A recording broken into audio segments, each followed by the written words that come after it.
While the matter was pending before the assessing authority, the petitioner approached this court through the present writ petition. A bench of this court directed the issue of notice of motion. The respondent filled a written statement along with the reply. Copies of the assessment orders were collectively produced as annexures R1. The petitioner amended the writ petition so as to challenge not only the notices of annexure P3 to P6 but also the orders of assessment, copies of which have been produced as annexures P11 to P14. The petitioner maintains that the action of the respondent in treating purchase of paddy as exigible to the levy of tax is contrary to the provisions of sections 5 and 15 of the 1956 Act. It prays that the notices as well as the orders of assessment be quashed. The respondent places reliance on the written statement filled in reply to the original unamended petitions. In this written statement, it has been inter alia averred that the petitioner is a registered dealer. It is engaged in the purchase, husking of paddy and selling of rice. Since the purchase tax had not been paid, notices were issued the petitioner for levy of purchase tax by provisional assessment under section 28B of the State Act. The petitioner did not join proceedings before the assessing authority to represent its case by submitting a reply to the notice. Assessment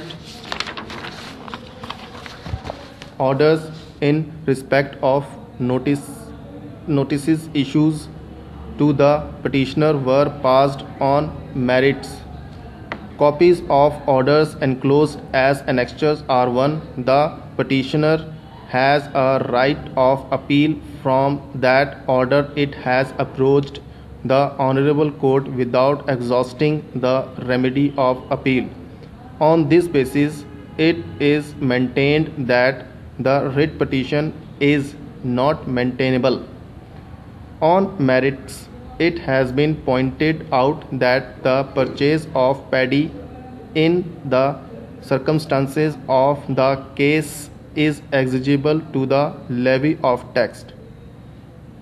The effect of section 15 is only to override an effect of this Honorable Court judgment in United Riceland Limited and another versus the state of Haryana and others, in as much as the purchase of paddy by the rice miller cum direct exporter by virtue of legal fiction of section 5 become purchases in the course of export under section 5 of the Central Act, but this legal fiction does not extend further to the present petitioner who purchased paddy from the market in his own right and milled it.